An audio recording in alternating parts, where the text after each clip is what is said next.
Aupe los amigos, Matecomba al aporte, sean bienvenidos a nuestra cuarta clase de guaraní para quien habla castellano y hoy aprenderemos sobre los meses en guaraní. Veremos cómo llamamos cada mes en guaraní y también les voy a dejar un bonus sobre 4 palabras que vamos a aprender mientras aprendamos los meses en guaraní. A los meses en guaraní le llamamos de Yacycuera y vamos a ver entonces qué significa esta palabra Yacycuera. Como les dije al inicio del video, yo les traje, además de los meses en guaraní, un bonus con 4 o 5 palabras que vamos a aprender mientras aprendamos los meses en guaraní. Y vamos a ver exactamente qué significa Yacy. Yacy en guaraní llamamos la luna de Yacy. Y tenemos también el Cuarají. Cuarají significa el sol. Tenemos Mbuyá, que sería la estrella. Y tenemos que sería agua. Les voy a pronunciar más despacio un poco. Yacy, Yacy sería la luna o luna, como queráis llamarlo.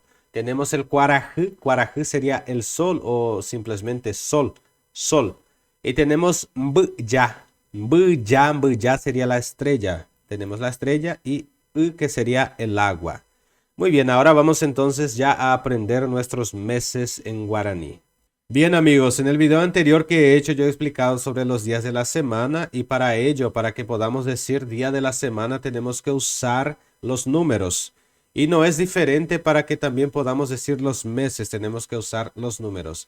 Hemos aprendido que Yacy significa luna y tenemos Yacytein que es del número Petein que es 1, entonces sería primera luna o luna 1 que sería nuestro enero. Entonces tenemos Yacytein, enero.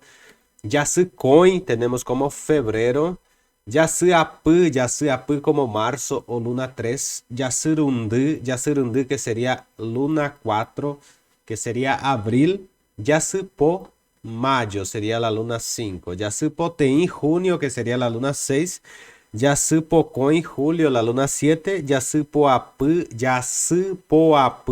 agosto que sería la luna 8, Yacyporundy, septiembre, que sería la luna 9. Y Yacypá es octubre, que sería la luna 10. Y mañana entramos ya en octubre. Ahí tenemos acá Yacypatein, que es noviembre, y Yacypacoin, diciembre. Y así finalizamos nuestra clase de hoy. Espero que os haya gustado, que os haya sido de buen provecho y que haya agregado de una forma muy importante a vuestro conocimiento. Y para quien quiera aprender el guaraní, estos son clases muy importantes. Y les invito a que compartan este video con más personas, llamen a más personas para que así nuestro canal pueda crecer más y más. Y tenemos también nuestro en vivo, creo que se dice en vivo en castellano. Acá en Brasil le decimos live. Estamos en vivo casi que todos los días a las 9 de la noche. A las 21 horas, horario de Brasilia. Solamente de sábado y domingo no me comprometo, pero los días de la semana estaremos todos los días. Incluso estoy planeando para que haga una live durante la tarde o un en vivo en directo durante la tarde. Y les espero en el próximo video.